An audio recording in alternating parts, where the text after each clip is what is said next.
Good afternoon everyone. Plan ড্রয়িংয়ের সাহায্যে কি করে বিল্ডিংয়ের লেআউট করতে হয় বা ফুটিংয়ের লেআউট করতে হয় সম্পূর্ণ নলেজ পাবেন আজকের ট্রফিতে। ভিডিওটা খুবই গুরুত্বপূর্ণ, শুরু থেকে শেষ পর্যন্ত দেখুন, অবশ্যই আপনার কাজে লাগবে। সামনে যে বিল্ডিংটা দেখতে পাচ্ছেন, এটি একটা কলম আছে, কলমের পাশে এই এরিয়াটায় একটা ফাউন্ডেশন হবে। সে ফাউন্ডেশনের লেআউট আমরা এখন করব ড্রয়িং দেখে।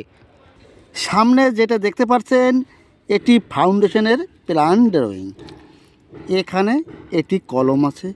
প্রথমে আমাকে দেখতে হবে এই ড্রয়িংয়ের নর্থ লোকেশন কোনটি। এই সাইডটা হচ্ছে নর্থ লোকেশন, এটি উত্তর দিক। এরপরে দেখতে হবে এই যে কলম আছে, কলমটা কোন গ্রিডে আছে। গ্রিড নাম্বার এ গ্রিডের পাশে আছে আমার ফাউন্ডেশন।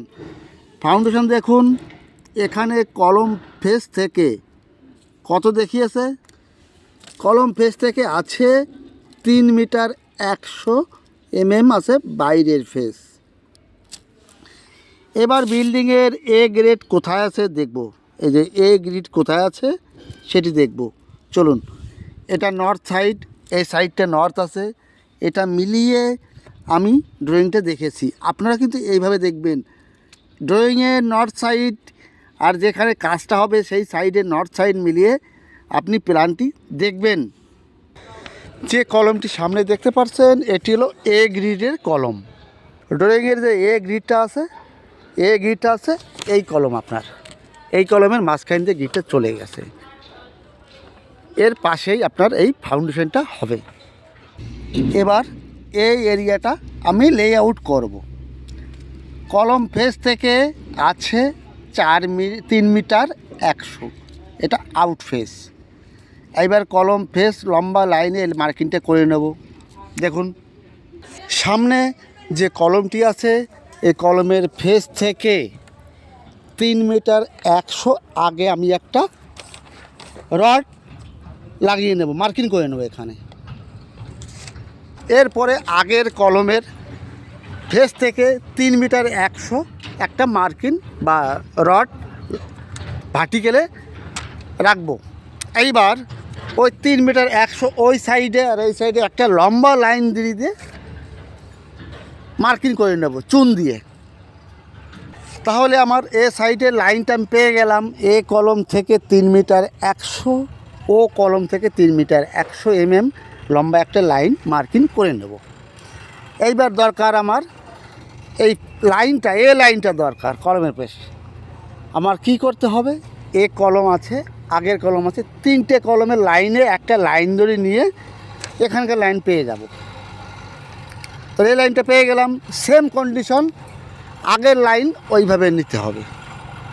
আর একটি গুরুত্বপূর্ণ জিনিস হচ্ছে আপনার কলমের ফেস থেকে দেখিয়েছে এখানকার আউটার ফেস 3 মিটার 100, কিন্তু এই পর্যন্ত কংক্রিট হবে। কিন্তু ওয়ার্ক স্পেস কাজ করার জন্য আপনার কমসে কম 2 ফুট ক্লিয়ার রাখতে হবে।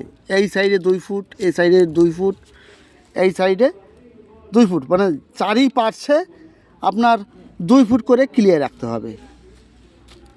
তার মানে 3 মিটার 100, 2 ফুট মানে 600 mm। আর এক্সট্রা এক্সক্যাভেশন আপনার করতে হবে ওয়ার্ক স্পেস কাজের জন্য, সুবিধার জন্য। এটা মনে রাখবেন। এটা তো লেআউট হয়ে গেল। এইবার এখানে কি কি হবে সেটা আমি কি করে জানব। এর জন্য দেখুন এখানে একটি সেকশন কাটা আছে, সেকশন 8, সেকশন 7। দেখুন এখানে 7। তার মানে এই এরিয়ায় কি কি হবে, কোন টাইপের হবে, সেই জিনিসটা আমার এই 2 সেকশনের মধ্যে পাবো। চলুন গিয়ে দেখি। Section 7, section 8। দেখুন সেকশন 7। দেখুন এটা আপনার আছে আউটসাইডের এরিয়া, 500 থিকনেস আছে। এটা আপনার র্যাফট, এটি আছে কংক্রিটের ওয়াল, আরসিসি ওয়াল, আরসিসি ওয়াল আছে। আর এর পিসিসি আছে 75 পিসিসির নিচে আছে দেখুন টু লেয়ার 150 থিকনেসের মেটাল ফিলিং আছে 2 লেয়ারে। এখানে দেখুন মেটাল আছে, এটা করতে হবে।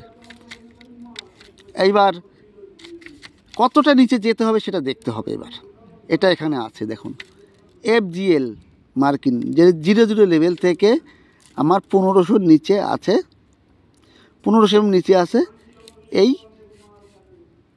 কংক্রিটের বটম লেভেল, মানে পিসিসি টপ লেভেল। 1500 আছে 0 লেভেল থেকে নিচে যেতে হবে। এর থেকে 75 নিচে গেলে পাবো আমি এই মেটাল ফিলিংয়ের লেভেল। আর এখান থেকে 300 নিচে গেলে পাবো মিডল লেভেল। তার মানে কত নিচে আমাকে যেতে হবে 0 লেভেল থেকে? 1575 প্লাস 300, 1875 নিচে গেলে এখানকার মাটির টপ পেয়ে যাব, এক্সকাভেশনের টপ লেভেল। দেখুন এই যে লেভেল মার্কিংটা আছে, এই লেভেল মার্কিংটা আছে 0 লেভেল মার্কিং, এটা ওখানে ট্রান্সফার করে নেব। তারপরে এ লেভেল থেকে 1 মিটার 800 আমি যদি নিচে যাই তাহলে আমি এই এক্সকাভেশনের টপ লেভেল পেয়ে যাব। 1 মিটার 800 এর থেকে নিচে যেতে হবে, অতদূর পর্যন্ত আমার এক্সকাভেশন করতে হবে। আর এই যে 0 লেভেলটা প্রত্যেকটা কনস্ট্রাকশন সাইডে, এটা প্রত্যেকটা সিভিল সাইডে এটা আপনার থাকে। এই 0 লেভেল হচ্ছে 99.85, 99.85 0 লেভেল। আপনার সাইডেও আছে, আপনি আপনাদের সিনিয়র পার্সনের কাছে ছুটি দেখবেন, অবশ্যই আছে। আপনার সাইডে 99.85 জায়গায় অন্য কিছু থাকতে পারে, কিন্তু 0 লেভেল প্রত্যেক সাইডে থাকে। পরবর্তী ট্রফিতে থাকছে ড্রয়িংয়ের সেকশন, বুঝলে আপনি ড্রয়িং বুঝতে পারবেন, এ ট্রফি থাকবে, আগামী ট্রফিতে থাকছে। যদি একটু ভালো লাগে অবশ্যই কমেন্ট করবেন, সাপোর্ট করবেন, ভালো থাকবেন, অল দ্য বেস্ট।